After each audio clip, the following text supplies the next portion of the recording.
Hi, everybody. I'm Traven Rice. I'm the co-founder and arts and culture editor of The Lowdown.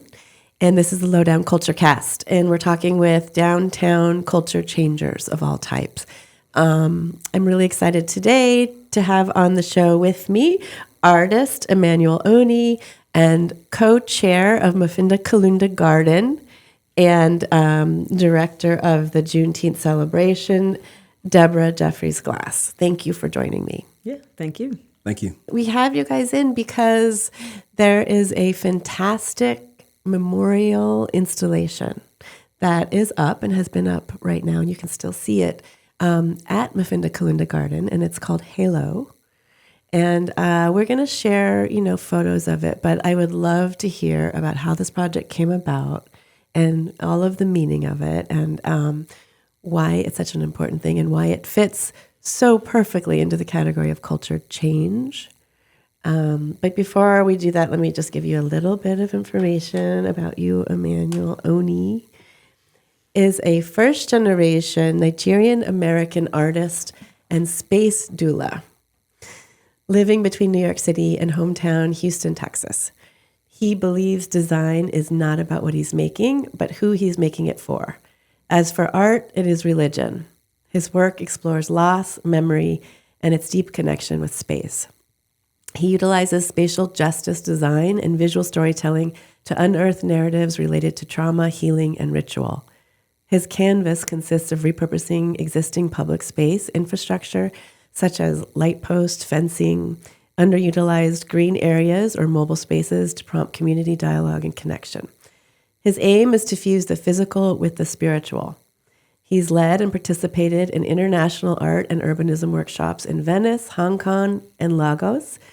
He's been a fellow for the Design Trust for Public Space, Culture Push, New York for Culture and Arts, More Art Engaging Artists Commission, New York, and received awards from Naturally Occurring Cultural Districts, New York, Office of Neighborhood Safety, Architectural League of New York, the New York State Council of the Arts, and commissioned by Fourth Arts Block, which is what we're talking about today, as the artist for the Chrystie Street African Burial Ground Memorial installation in the Lower East Side. That's quite a resume. Yeah. I wasn't expected it to be that long, but yeah. It's all true there. Yeah. There you go. Mm-hmm. And Debra Jeffries Glass came to New York to seek her fortune in the motion picture business in the mid-1980s. She moved to the LES in 1989 by way of the pre-gentrified Fort Greene area of Brooklyn.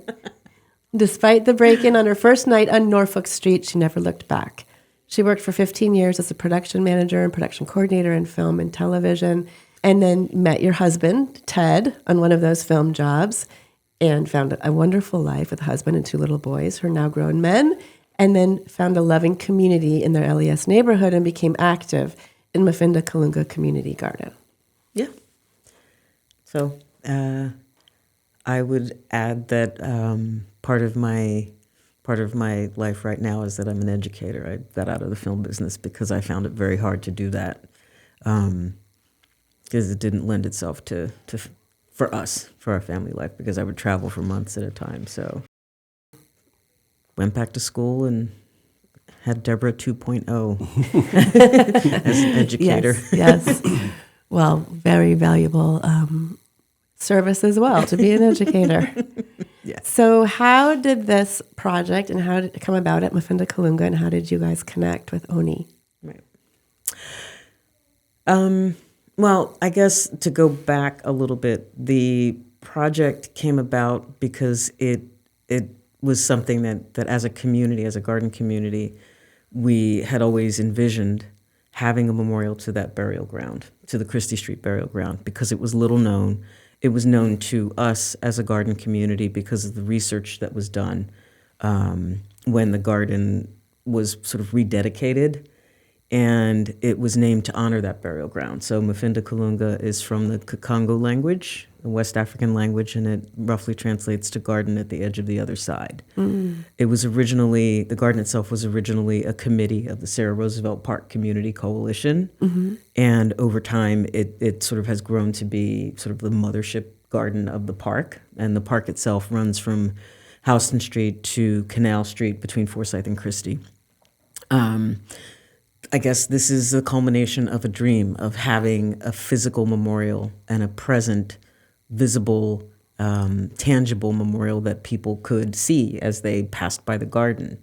And it started with 20 years ago celebrating Juneteenth to highlight the burial ground, to highlight Juneteenth as a holiday, the importance of it as a holiday, and to highlight Black history in the Lower East Side. So we've done it pretty much every year. And I would say maybe 5 years ago, we connected with Ryan Gilliam from FAB NYC, Fourth Arts Block. And Ryan saw the energy and the enthusiasm and the importance of this, and I think it fit into the larger picture of what they do as an arts organization. And over time, she figured out how to, work out getting a commission for such a memorial. So she worked with us, and then she commissioned the project itself. Mm-hmm. And there was a selection committee, and Oni was selected, and. Yeah. So, Oni, how did you hear about it, and where did this whole inspiration start for you?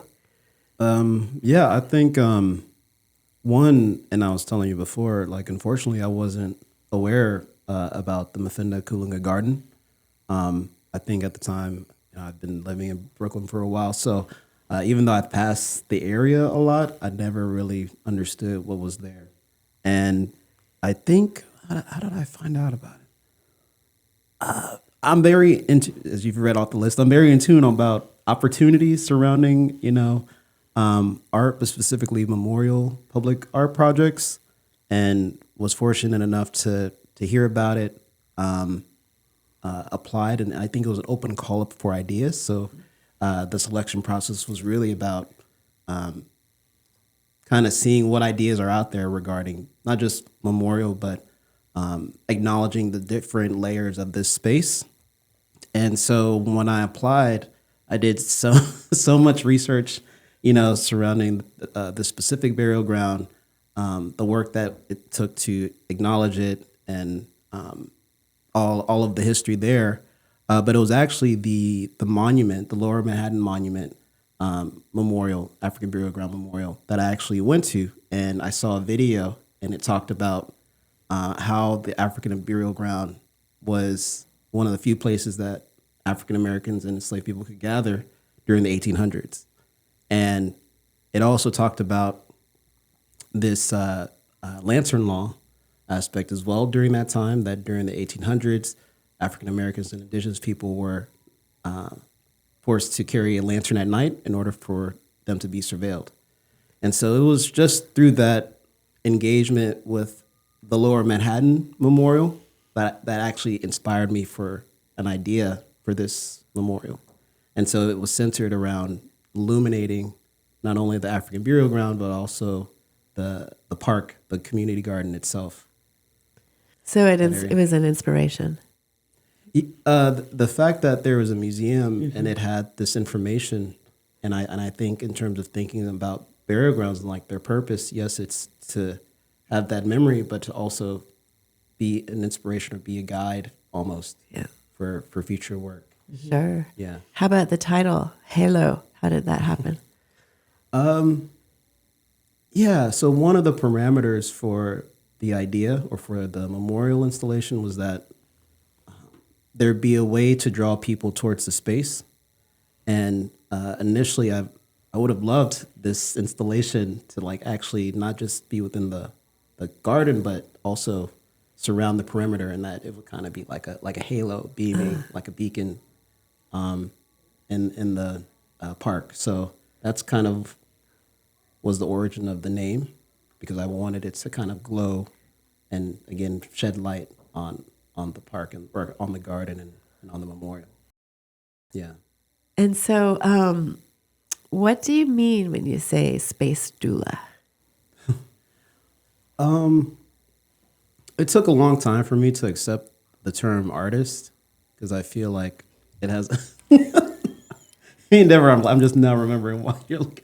So it's funny when we were in conversations about how to move forward with certain parts of the design, Debra would say, Oni's being an artist again, or Oni's like arts. Or what did you say? I think that was it, but I didn't mean it as a negative. I know.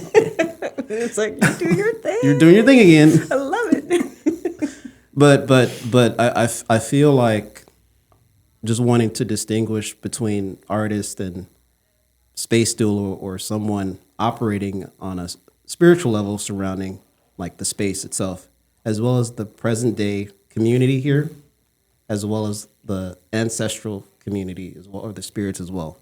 And so I thought, yeah, I want to make that distinction clear that this is not just a public art piece, that there's more to this work and practice, and it involves all these different layers and being able to understand how to transition the energy and the state of the space that is not being acknowledged into something that is living and present and one can identify.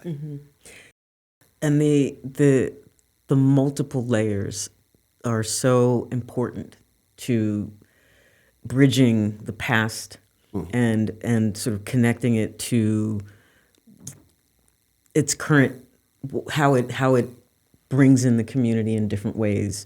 And one of the things that was so impactful about looking at Oni's design from inception, we saw, the selection committee saw a lot of different projects, and this one spoke to all of us. I mean, it was pretty remarkable. And the person that it spoke to the most is someone who has just been a part of this community for such a long time. His name is Bob Humber. And he was on the selection committee, of course, because we're here because of him and our other elders who, rode around on bikes and chased away drug dealers in the 80s and sort of reclaimed the park as a whole. He's been a caretaker of it for a very long time. He was, he is the man who, in many ways, has brought so many of us into the garden, because he understands what building community is. He understands, and he teaches by doing, that everyone has something to contribute in a community. And we have folks who actually are living in the park, who work with us and who volunteer, and he looks out for people, and he's this beacon and has led so many, there's generations of children who know him. And that not just from the garden, but from the neighborhood, because he used to run a youth league in the park. He's so deeply entrenched and connected in the community that when one of the questions about the lantern being this, reclaiming it, we see this as a recognition of Bob's role, because he was this light that just drew people into the garden who, really watched over the kids, who just is always there. So in many ways, we just saw it brings safety. I mean, that's another thing about it, is that part of the issue with the park is that, there's just so much going on. The light as it is adds to the safety. People feel safe. People are connected to it. People are drawn to it. And it's just such a remarkable way to have people come up close and look at it to see what it is. So that's how it just works on so many different levels as a halo. A halo. Yeah. And you specifically have said both that it's not just an installation. It's a memorial installation. And so what are those layers? What does that mean once you say it's more of a memorial than just an installation? What I've heard a lot after the work was put up was that sometimes people would say, what was this always here? And I feel like when people feel like it was already there, like the work, this installation kind of unveiled itself in a way. And now I'm trying to remember the question. What was the question? It was about... Well, you were very clear about it's not just an installation. Yeah. It's a memorial. Yeah. And I even hope that it would and be beyond like what a memorial, like a typical memorial is.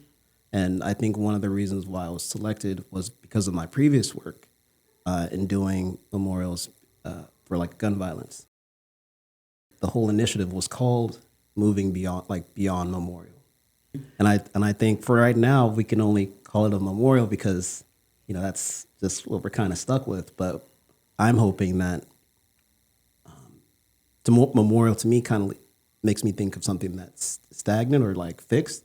And I'm hoping that this grows and it's interactive and that people can identify with it, that it's not just a memorial that, you know, kind of like a plaque or an object, but this is a part of us. And yeah, I think that's where the emphasis comes from, that this is more than art, this is more than memorial, this is the identity of the space, this is just the culture of the space, and it's being represented and accepted and embraced in this way. That's where it comes from. Uh-huh.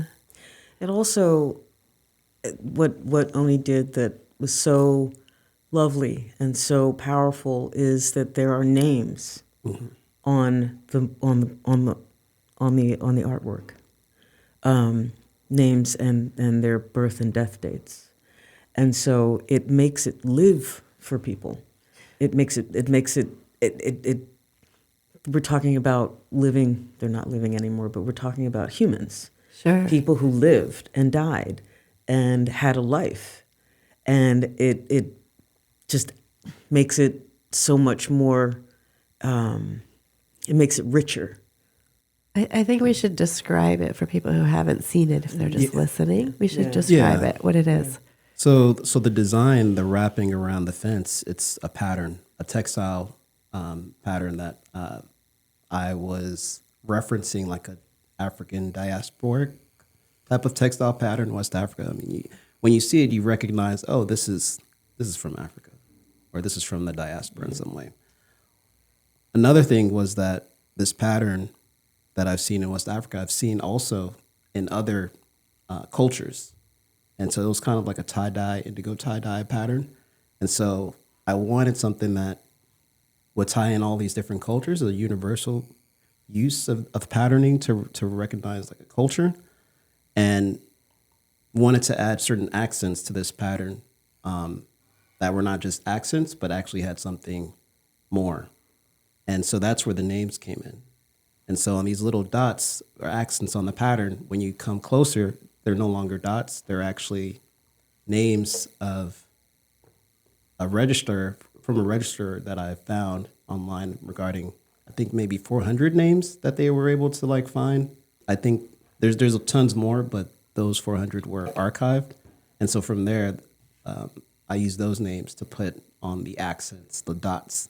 Of people that died in the area? Oh, right, that people, those that were interred at the burial ground on Chrystie Street. Yeah. So kind of connecting that and having every aspect of the pattern have some meaning behind it.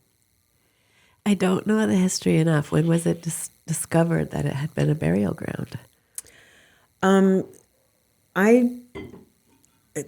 There's a couple different things. There were people who did research about the history of the community, because it was called the Land of the Blacks because there was a whole community of folks who were landowners there.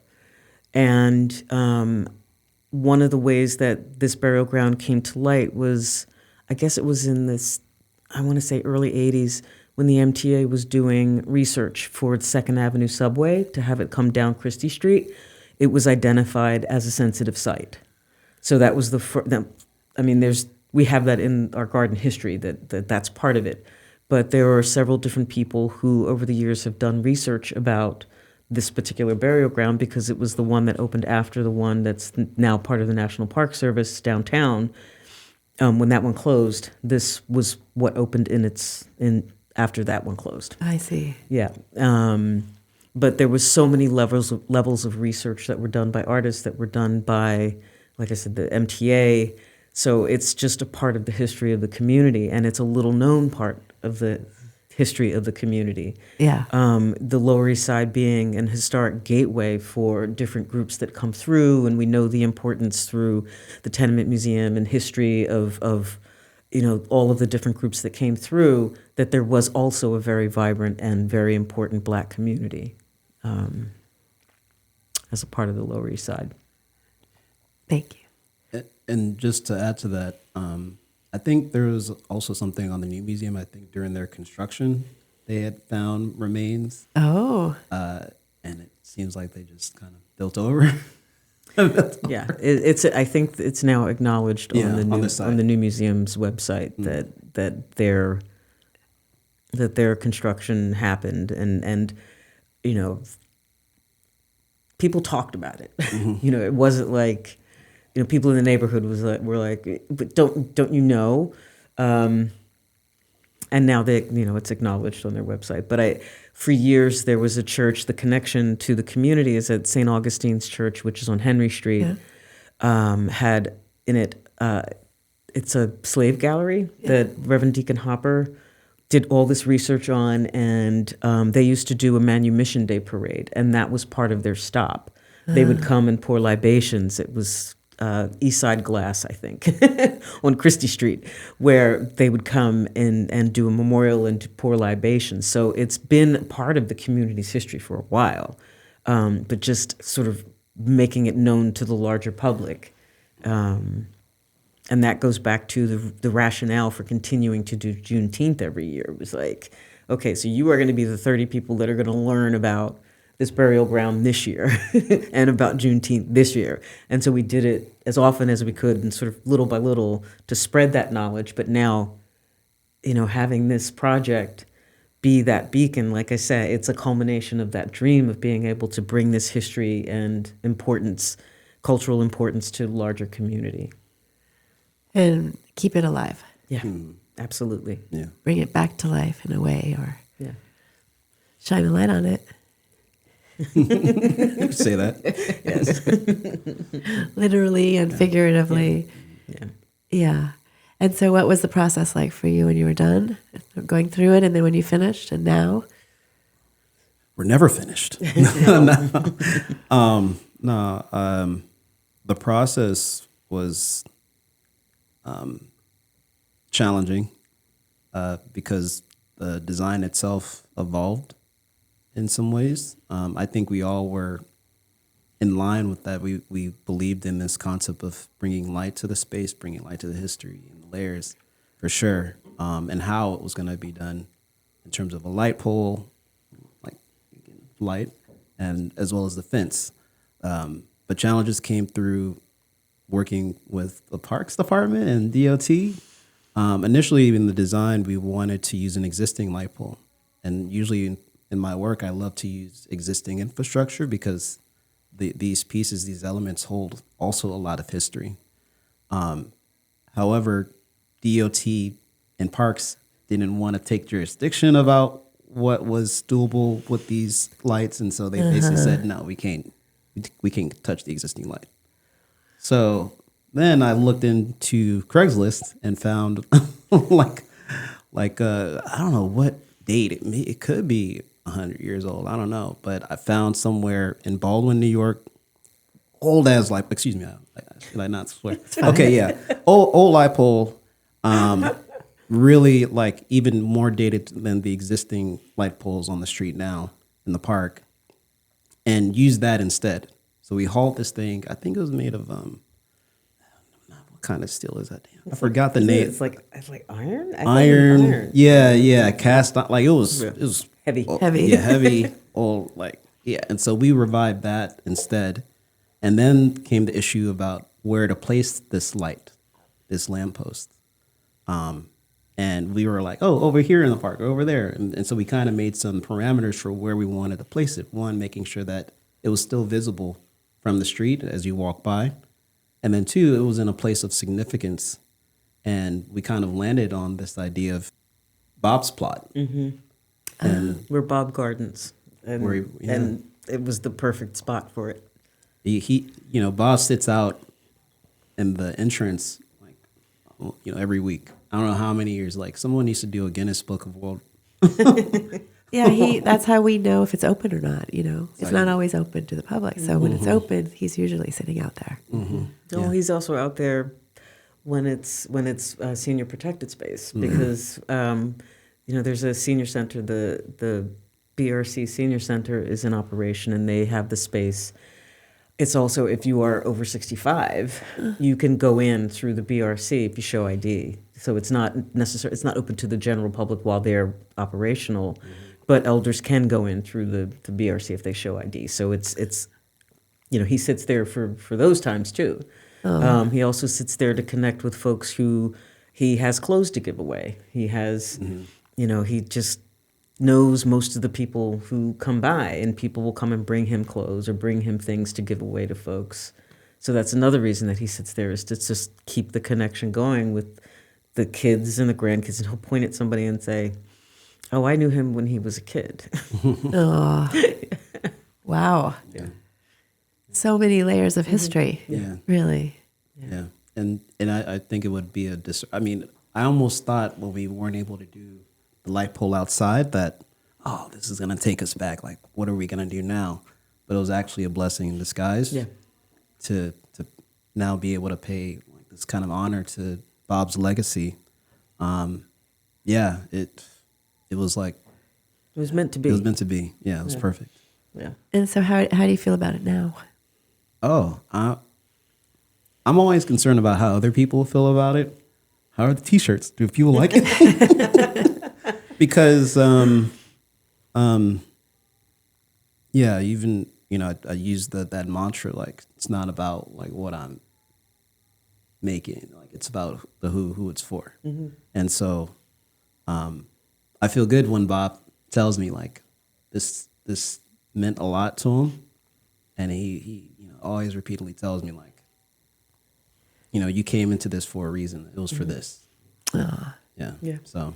But what's that feeling like if you are around and you're just watching people walk by and engage with it? Feelings.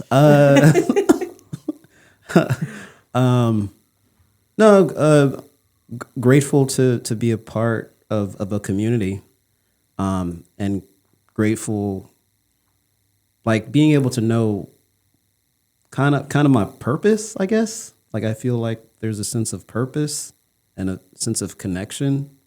I don't always articulate it because I think, how do I feel? It's on the but on the fence. It's on the fence.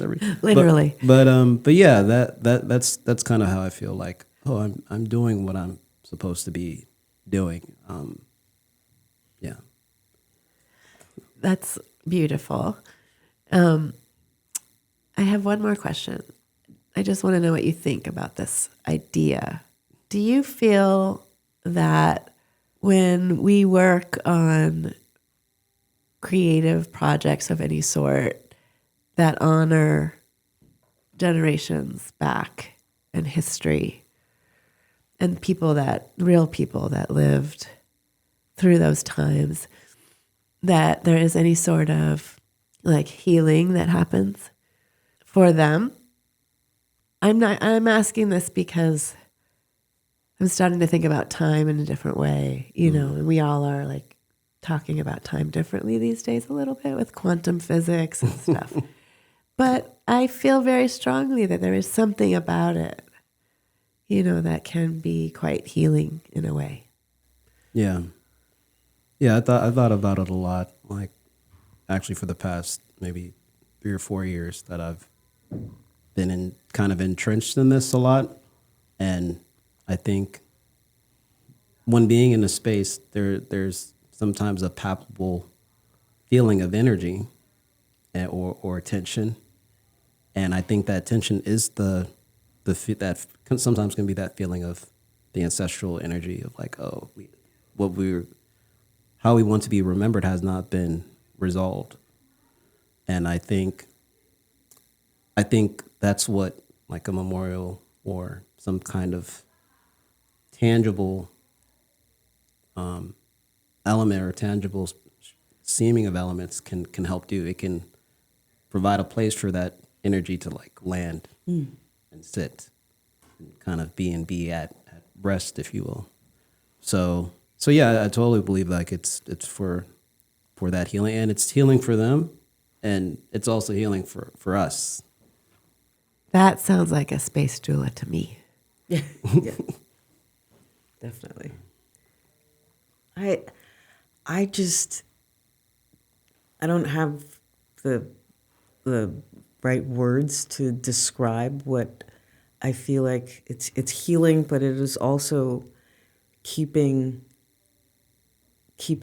these spirits in us, keeping that it's a tangible connection to our ancestors and to people who are learning about us and learning about each other. And it's to me, it feels very palpable that these people who lived and died so long ago are still acknowledged, and they're still a part of us, and they're a part of our history, and they will be a part of our future going forward because of this project and because we're shining a light on the history. So I think it's a healing to keep them alive within us and within this project and this work and all of the acknowledgments that happen around our history. So. Oh, that's very beautiful, and I'm really honored. Thank you for stopping by and having a conversation about it. I hope everyone will get a chance to go see it. Thank you. Thank you so much. Yeah, thank you.